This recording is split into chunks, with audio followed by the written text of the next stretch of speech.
Hi, I'm Amy Shainman, also known as the BRCA responder.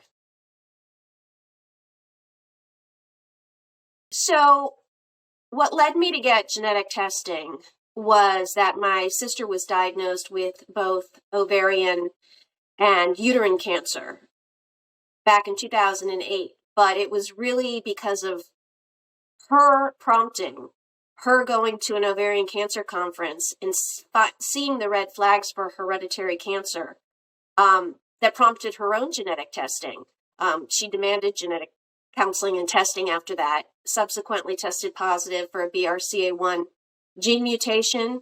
And so then we knew that I had to get genetic testing as well. So I initially went to my OBGYN, who then referred me to a genetic counselor, which I was so thankful for, because we know that genetic counselors are really the most qualified to assess you and interpret those tests. So my genetic counselor called me a few weeks later, and I knew by the way she sounded on the phone. She didn't even have to say anything. I just knew that I was positive, but she referred me to a high-risk oncologist who then went over all of my medical management with me.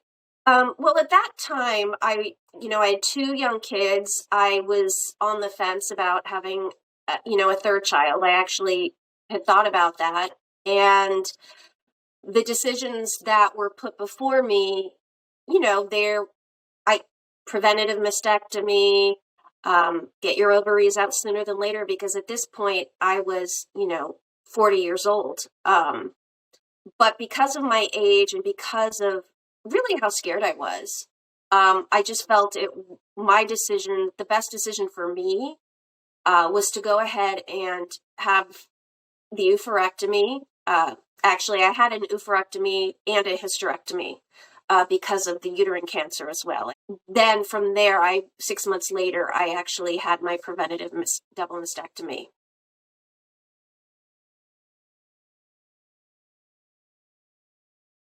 It's interesting because it's been so many years, and I feel if you were to ask me this right after surgeries, my answer would have perhaps been the same, but slightly different also as I get older. After I woke up, I immediately felt relief. And I still feel relief today. But triple negative breast cancer and ovarian cancer are two very scary cancers to me.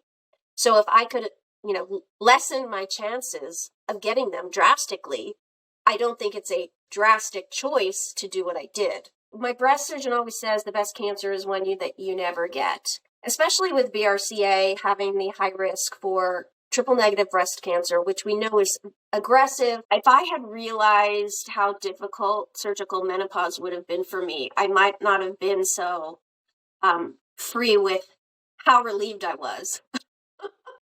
And how would I have handled it if I had found out when I was 20? Would I still have the same family that I have? Would I have, those things, I'm like, wow, I didn't have to make those decisions. So on one hand, it's helpful maybe to have that information sooner.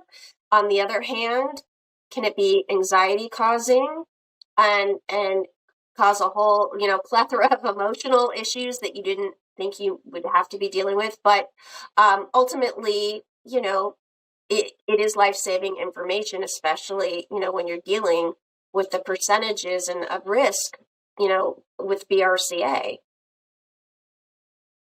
As a patient advocate, I think one of the things, connecting the dots for people, as I'm able to, through my own experience, inform them kind of what helped me, what didn't help me, what worked for me, what didn't work for me. Ultimately, everyone's decisions are very personal and people have to do what's right for them.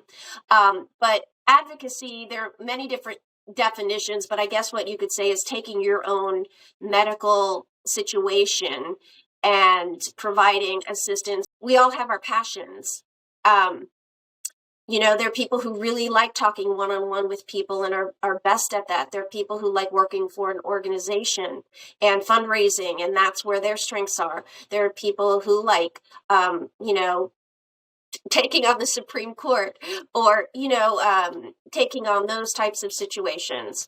I kind of like doing all of the above, but have sort of, I feel like my strengths, I'm sort of, they've changed over the years on what I'm interested in. And so I'm sort of in the mode of talking to people. How can I provide one-on-one support, do things like this, as well as educate through entertainment, that's sort of, and creativity. So that's where I feel like my strength really is. So that's sort of where I have found myself. So I've been working on a film for many years now. It's a BRCA scripted feature film. It's not a documentary. And it's taken a long time with the pandemic. So we're in post-production now, finally, and it's really exciting. I'm really excited that it's a scripted feature film. So it's really following the lead character's story, Danielle. It's based on the story of the lead actress. Her name is Devin Seidel, she's a wonderful actress who is also BRCA positive and has undergone preventative surgeries in real life. And this is so loosely based on her own story. And it really, it's hard to get all of these pieces of the puzzle and things that I've been talking about into one film. And all these choices are so personal. All the medical management decisions are so personal. So we really just follow her decision-making story, but we try to highlight of what a Previvor can go through and what her experience is. So we get some really wonderful performances while we get to educate, entertain, and empower audiences, which is what I'm passionate about.